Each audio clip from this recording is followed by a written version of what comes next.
Hai, welcome to Redefine Grace. Mari kita redefinisi ulang cara kita berpikir tentang Tuhan. Dan biar kita mengalami suatu pengalaman bersama dengan Tuhan.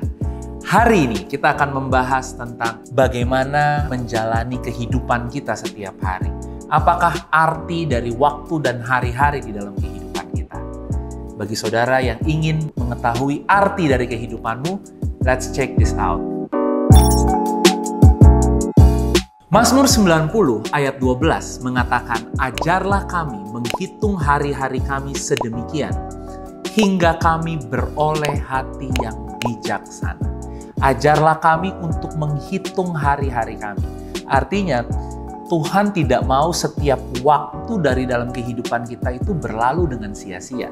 Waktu dalam kehidupan kita itu sepertinya kayak hidup kita kok nggak ada tujuannya. Kayaknya saya nggak tahu kenapa saya hidup. Buat apa sih sebenarnya saya hidup? Kenapa saya ada di dunia ini? Berjalan tanpa tujuan bukanlah hal yang menyenangkan. Dan Tuhan mau kita menghitung setiap hari kita. Setiap hari kita itu benar-benar bermakna. Setiap hari kita punya arti yang begitu dalam. Bukan hanya buat kehidupan kita, tapi buat orang-orang di sekitar kehidupan kita. Bagaimana kita menghidupi hari kita? Kita akan lihat satu firman Tuhan di dalam Efesus 5 ayat 16-18. Dikatakan, "Pergunakanlah waktu yang ada karena hari-hari ini adalah jahat." Bahasa Inggrisnya mengatakan redeeming the time. Artinya bayarlah waktumu. Tebuslah waktumu.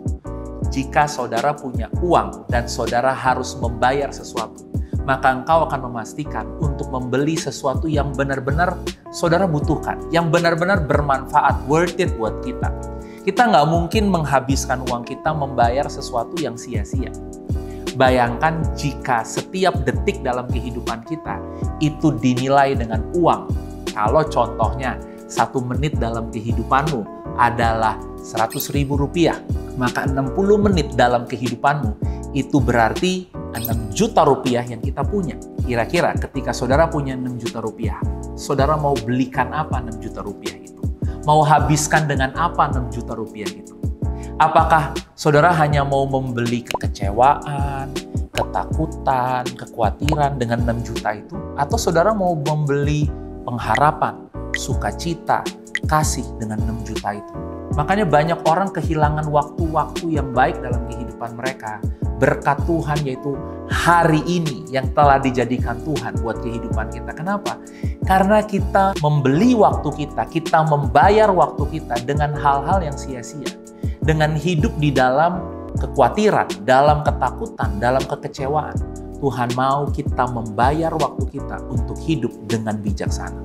Ayat 17 mengatakan, "Sebab itu janganlah kamu bodoh, tetapi usahakanlah, lakukan sesuatu supaya kamu mengerti kehendak Tuhan, supaya kamu jadi bijaksana." Ayat 18 mengatakan, "Jangan kamu mabuk oleh anggur karena anggur menimbulkan hawa nafsu, tetapi hendaklah kamu penuh dengan Roh Kudus."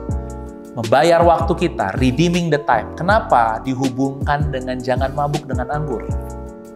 Orang yang mabuk dengan anggur itu hidup di bawah pengaruh anggur. Apa yang dia lakukan, apa yang dia katakan, itu di bawah pengaruh anggur.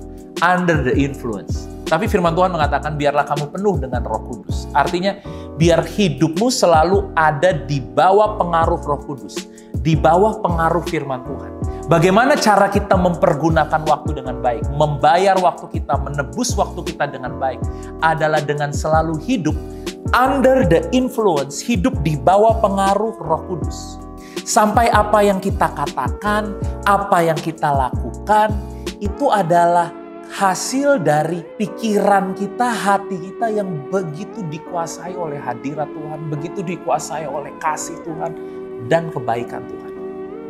Kita yang memilih, kita mau hidup di bawah pengaruh keadaan kita, perlakuan orang, perasaan kita, atau kita mau hidup di bawah pengaruh Tuhan dan firman. Pergunakanlah waktumu. Jangan sia-siakan apa yang saudara punya hari ini. Karena hari ini adalah berkat yang Tuhan berikan, yang tidak bisa digantikan kembali, tidak bisa diulangi kembali. Pastikan engkau habiskan harimu hidup di bawah pengaruh Roh Kudus.